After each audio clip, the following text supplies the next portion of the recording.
Most of you who are young like me, we were born into this system. But that's not what can allow Burkina to thrive. Because in this situation, there are only two cases.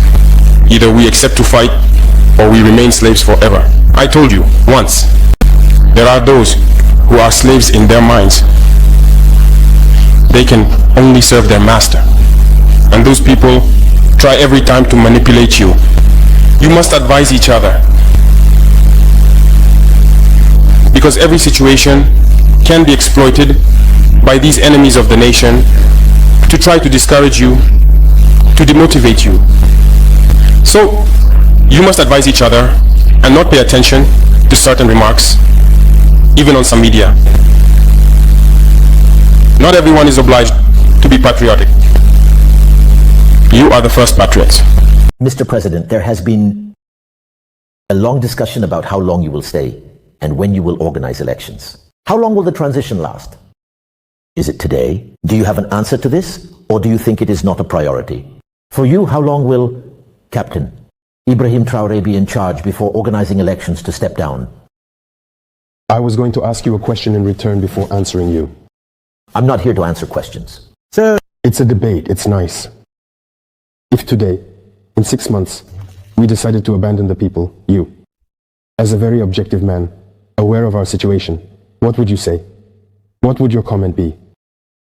Honestly, I prefer to stick to that, even though you know my true thoughts. All right. Since we've been here, we haven't taken a single day off. The whole exec... But when you say that, politicians say, this is our job, since there are those who do it. They do their job. We want to return to democracy. We want to go back to parliament with people who are elected. We want to let the people speak. Are we staying like this or setting up a new model? They learned here. We don't want them learning elsewhere and applying it here. To put them on the right track. They learned their profession. This profession is... We don't want people to learn this profession elsewhere and come apply it here. We want to create a model. Because the way things are done here is in fact not the right way.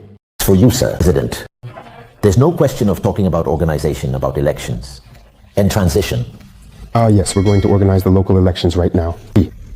So we need to reset everything. No. Aside from the system that's in place which needs to be reviewed, the elections, they concern all of Burkina Faso. Do you think they are ready today to go to Soleil, to Falangonto, to campaign like... But they are Burkina-based. They must definitely vote. First, we need to get the wire through. There needs to be a minimum level of security so that if there's a campaign, people can go everywhere in Burkina, explain their ideas to the Burkinabe people, and the people will choose, because it's no longer about distributing goods. There will be reforms on the electoral code. It's over, that's it. If you get caught up in this, you will be disqualified. Well, I'm not going to get ahead of Iran in the water, but I can tell you that there are reforms coming. This way of doing things, of buying people's consciences, is over.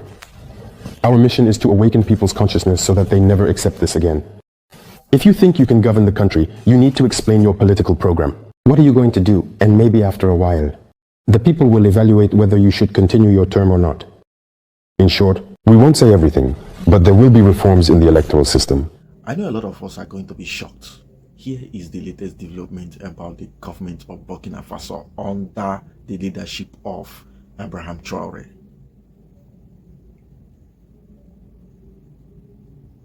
So in this video, I'm going to be sharing us with the 4 different policies, 4 most important policies of the government of Ibrahim Traore. First one is autonomy of gold mining, or should I say control of gold mining in Burkina Faso. Burkina has ended mining partnership with the UK, France and the USA, choosing to manage its gold resources independently. This step is aimed at ensuring that the nation's mineral wealth directly benefits its people rather than the foreign corporation. This is really interesting. Now, when you hear all these, USA, all these European countries, coming out to say that they want to have ties with African countries and all of those things, what are their interests? Even right from the history, their benefits, or what they have always worked for, is just to enrich their own economic whatever using African resources. That is what it has always been. It's never about the African people. And sometimes I ask myself, what is stopping all this? Like, what is caging African leaders? And this same person is being fought at basically because he's sick for absolute independence for its people. Because this is where the independence is coming from. If you have a country and you don't know, you can't manage the basic resources of that country, you're automatically not independent. So I ask myself, when are we going to, have our own independence? When is Nigeria going to have its own independence? Because from more ramification now, it's seeming to us, or should I say it is like, or should I say it is now a tag of Burkina Faso that it's only the African country that has its independence. Quote me anywhere, because this is the best independent ever. Whereas in a situation you are able to manage, have access to your own resources. What is bigger than that? I don't see anything more than this. This is the best independence ever. The second policy is construction of Africa's largest hospital. The government has begun building what is expected to be the largest hospital in Africa. This world-class facility will reduce reliance on foreign medical systems by providing comprehensive and high-quality care at home. Of course, this is really important. It has always been the news where in a situation where you have African leaders, tripping to Europe, USA, all these places going for medical treatment and all that. If you are sick and you don't have what it takes to be flown to abroad for medical treatment, you are as good as dead. So Burkina Faso presidents, they made fit to realize that it is important to have whatever medical standard that they have over there. And African leaders don't even know that when you have all this medical, whatever you go there to, have the treatment, whatever sickness you have, to actually go and trade there, when you have it at your own time, it is an income to the country. This whole thing has been monetized. The money they spend for 3 times going for that medical trip would have been used to build something standard for everyone's use. Here, what are we even talking about? The little substandard medical centers we have in Africa is always, shattered and of course restricted by a lot of people. Not even Nigerians are allowed to go into the nearest medical centers to at least have a tip of treatment. And it is funny. So what am I trying to say? African leaders are just wicked. Otherwise, what is the necessity of you spending so much going to abroad for medical trip? Then when you get there, you spend almost what you can actually use to erect something that people that you are actually leading would, join in having treatment for. And these are the problem. This is more than wickedness. When you are sick, when you're this, when you're that, you just flown to abroad. Now, what's left for those people that cannot be able to even, flown to abroad? Just imagine, I have a friend that has a kidney problem. And of course, when we mention kidney problem, people don't understand how critical it is. One day I was discussing with him, he said that he has been processing a visa to actually go to, I don't know, did he mention UK, or I think he mentioned China, that I was, preparing to, cater for 1 or 2 and all of those things that will be, needed over there for over 5 years. I mean, with the inclusion of the whatever money that will be used for trip, it's going to be so expensive in a country like, if not for that, then your country should serve you in one purpose. But here, you can't have one thing to hold on to call this particular place your country. And this is really bad. The policies they make here is to channel their looting, procedures and everything. Just like most of them are actually decamping to the ruling party now, so that there won't be much probing, because that is what it's all about. It's nothing to do with the masses. So of course, this is a very huge one. This is a very big win for Burkina Faso people. Do you know what it is when you have a good, befitting hospital? Not just a befitting hospital. That's going to be accessibility to it. And of course, the young man is actually doing well. And the people, of course, are trooping. Do you know what it is when you have your people with yourself? Do you know what it is when you have the support of the people you actually leading? It is more important than every other thing. It is more important than having ties with Europe. If you are leading, your policy should be something that every one of them should reflect to the people of that. So every one of them should reflect to the people of that country. that is when you are making a progress in government. So number 3 is free childbirth service nationwide. Government has declared that childbirth service will now be free across all public health facilities, reinforcing its commitment to maternal and child health. Of course, this has a lot to do with the story of how the mother of Ibrahim Traore had the issue of childbearing during her own time, and so he reflected to the past experience of how the mother suffered during the childbirth. So it's God has actually been saving African women. So this man understood, and he reflected the past experience of the difficulties the mother went through during the childbirth. The 4th one is termination of tax treaties with France. In a move to strengthen economic sovereignty, Burkina Faso has officially ended all tax treaties with France. This decision is a part of broader effort to dismantle lingering neo-colonial financial structures and reclaim full fiscal economy. A very fantastic move by Ibrahim Traore. Do you know what it is when you have all these treaties? And these are very unnecessary treaties. Even if you want to have treaties that with people that you bargain your resources with. If you are giving them this, they will give you this. If they are giving you this, you give them that.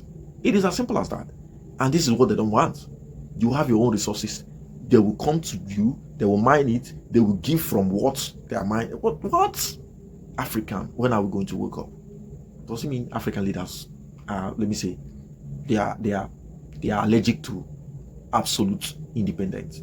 Because why would somebody be complaining about something like this? The next thing we'll be hearing is detain him or probably go after him. These are the problem. I don't know how this is going to be helping anybody in this. When we talk about Nigeria, when you go to Ghana, it is worse. Some funny treaties that shouldn't be even existing in the first place. People are suffering, and every day they mock us. They come to our land, they mock us, and they still call our leader failures. And they are the ones still using our leaders to do all this manner of things they are doing. Just imagine the other day, Mark Zuckerberg came to Nigeria. Of course, I will play the video. He came to Nigeria, and what did he? I think he came to Nigeria for 1 or 2 as regards to his dealship, whatever partnership he has. So he came, and all of a sudden they took the light. He needed to see how he mocked the entire country. Well, it's not far-fetched. That is equivalent to what the country represents. But then, his reaction alone is something else. Oh, Nigeria, that is to tell you that, they know that Nigeria is a failure. That they are benefiting, that they are benefiting from that failure. Because that is what it is. It is not any other than the fact that the sufferings of the Africans are the more Africans suffer, the more they benefit. What will you do when you hear that Nigeria GDP turned around within a twinkle of an eye? Do you know what Burkina Faso are doing? Does it mean that the Nigerian government would not try to go in to ask, what are you doing?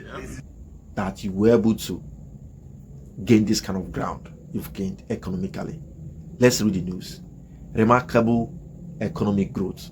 GDP rises from 18 billion to 22 billion within a space of just 2 years. In just 2 years, Burkina Faso's GDP has grown from $18 billion to $22 billion in just 2 years. 2 years. A testament to the impact of its sovereign economic policies and resource-focused developmental strategy. This can only be possible if the economic policies are independent. Isn't this so funny? If you can actually grow your GDP, cutting the treaties, the ties you have with all these foreign countries, all these European countries, all these USA, if your GDP can actually grow when you cut them, what is stopping you from cutting them already? That is the question. Are we even getting? Well, are we even humans the way they ascribe us as subhuman? Just like Ibrahim Traore said, they see us as subhuman, and that is not far-fetched. If we can think backward like this, Africans, because the question is clear. Burkina Faso grew its GDP from $18 billion to $22 billion within a space of just 2 years, and you are here fighting him instead of asking him, bro, how are you doing this? So Ibrahim Traore have actually implemented some significant reforms. So how do you make your country economically driven? You're going to be doing that when you do what this man is doing here. Cut these ties that are not important. So when you look at those things, you see that these people are doing this with them. Probably they are the channel through means they move out all this money, they move out. Then they get their own share. So these are the things that are silently, happening in Nigeria and to in extension in Africa. What is it going to be? How would it look like if, as an African, you don't have a full access to your own mineral deposits? And you don't just have the access. You help to implement a significant reforms that would actually help to get it up for economic development. This is not magic. This is a common knowledge that everyone even knows about. How old is Ibrahim Traore? How old is he? And today he has turned around the economic corridor of Burkina Faso within a period of just 2 years in office. Let's look into the lessons. What lesson are you going to be learning from Burkina Faso? The incident behind Burkina Faso. Because the important thing we are seeing today in Burkina Faso is the resource control that is being reclaimed. So what is the lesson that is being directed to other African countries as regards to control of natural resources? Let's look into it. Here are key lessons other African countries can draw from President Ibrahim Traore's leadership and reforms in Burkina Faso. Number one is resource sovereignty. It is a key. Resource sovereignty is a key. Resource sovereignty control is a key. It's key. How? African nations can reclaim control over natural resources to ensure the wealth benefits local population. Just like what is happening today in Burkina Faso. Ibrahim Traore actually said that if you are selling to them, they say to you, the rate at which you are coming from, forget about the war tariff that is trade tariff that is actually lingering China and the USA. They know what they are doing, and that is how it should be. Country to country, continent to continent. If you think that you can actually be manipulating us, bullying us with them tariff or whatever, you do our own. If you strike us, we strike you back. It should be competitors.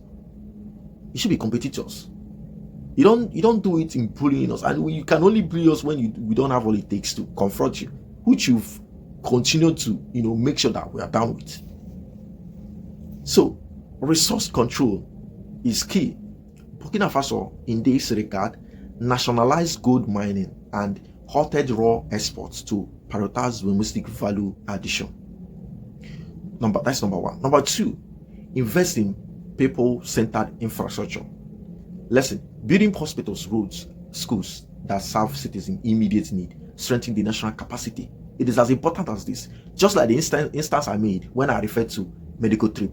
Because the money you spend, you spend in a year going for medical trip as a politician from here in Nigeria, going for medical trip from here in any African countries, the money you spend going to there to actually have the medical treatment is what to actually use to build something magnificent enough, standard enough for everybody. And when people get access to those things, because we still have people that have money here, when they get access to those things, when they use it, they still pay.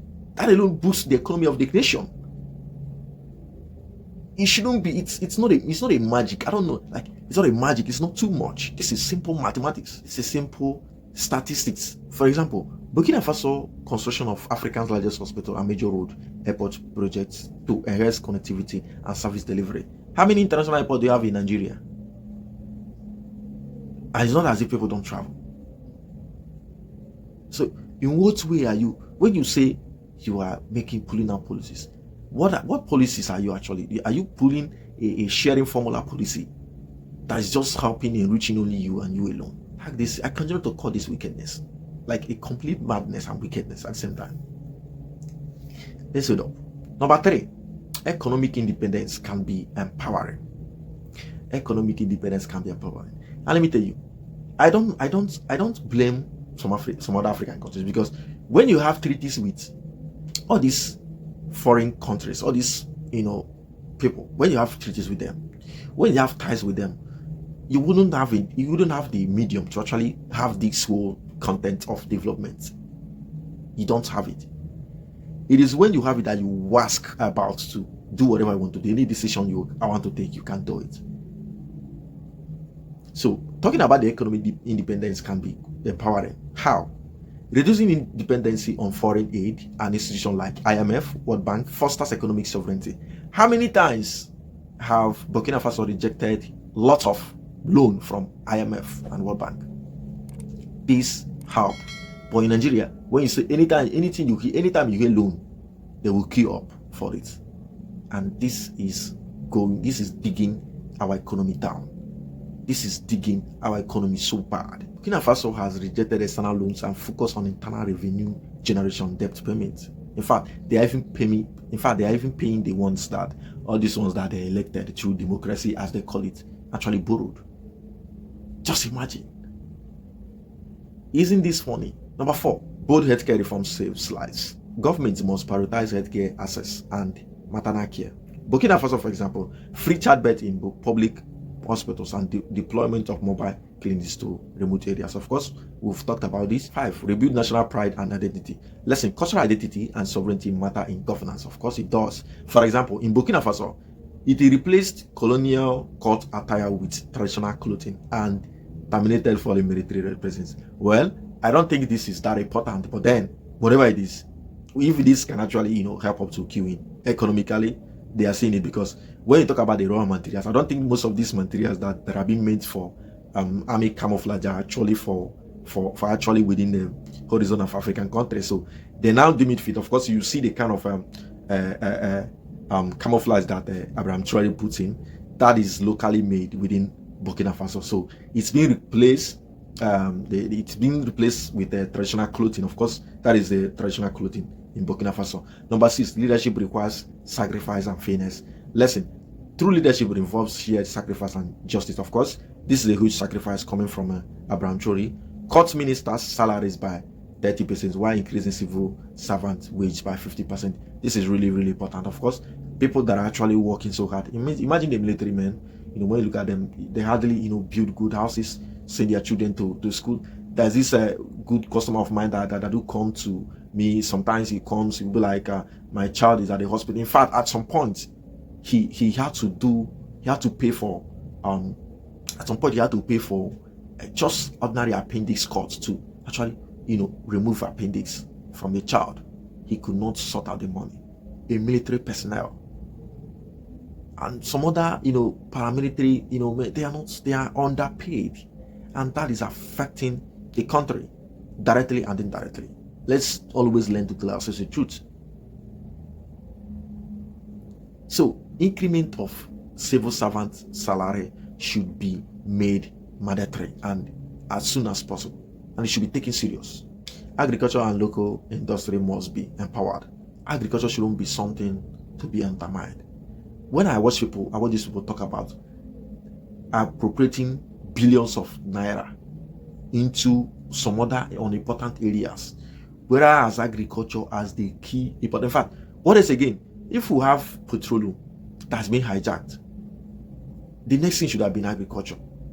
Even if you don't want to do much, give the masses all they need, the agricultural requirement they need. Let them move in and start, having it. There are a lot of people are seeming to be like, I want to devote myself to doing this. But how is it going to happen when you don't have anything to even go in for it? And agriculture needs help. You need tools. You don't just go into it and start. You don't do it like that. So how is it going to be effected? It is only when the government can be able to make policies that would help. So let's read how we should learn from Burkina Faso. Food security and job creation can be achieved through local industrialization, of course. Example, investment in tractor distribution, food processing plant, and seed supply is going to be helping. It is a very, very important one. These are the tools that the masses need. People that would devote themselves to actually go and do. There are a lot of people that actually have the intention to do it. They just need all these supports from the government. And when they don't get it, they are stranded. And you don't expect them to start from. Most of them don't even have land to start with. You pay for land, you pay for virtually everything. But we have some lands that are not actually, that have not been cultivated for decades. Still, it cannot be appropriated for anything, for any use. It is just wasting, especially in the northern part of Nigeria. So, how are you planning to build your country when all of those things are not working, are not, taking any effect? It's not taking effect. What I'm saying is that we are not yet independent. Most of all these African countries. When we are ready, we'll do it. Because what is happening in Burkina Faso today is not just a clapdown. A lot are going on. This is the full force to actualize. Do you know what it is? They are not just facing the France, the Europe, the America as the enemy. They are facing the African brothers as the enemy as well. Because most African countries do not want it. And I keep asking themselves, what are they waiting for to actually go in and start doing whatever they need to do, whatever that is necessary? So in everything, all I can say is this: Africans are doing Africa. Just Africans are doing Africa. And it's not just going to end anytime soon, from what I'm saying. Because since they can't copy from what this man is doing right now, what are they going to copy exactly? In fact, he's been even sanctioned by ECOWAS. Imagine an organization that should look after the well-being of Africa is against somebody that is making a move to actually get something done for its people. Because I don't know, I think they have ECOWAS, of course, have ECOMOG, a military wing. So what are they waiting for to actually invade Burkina Faso? So these are the problem. I don't have much to say.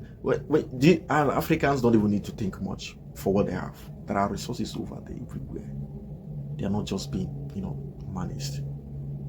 Most of them are sold out. You don't even know when they are sold. And when you look at those things, you ask yourself, what is happening? Where are we headed to? Where are we headed to? My African brothers and sisters, I know we are tired. Even if we cannot physically demonstrate, agitate for anything, let's see reasons to talk to these people. Within your locality, that's going to be a way, that's going to be a channel through which this could be achieved. I don't know how I can actually, categorize the situation of Nigeria as of today, or some other African countries as independent. Whereas we don't even know where we are headed. A lot of things have gone so soured that we don't even know where to, go from here. It's really bad and it's quite unfortunate, but let's say we're going to hope for definitely one day the ties, on our neck by our enemies would eventually go off and we'll have our full freedom. Africans are great people. And I'm proud of African. Rise.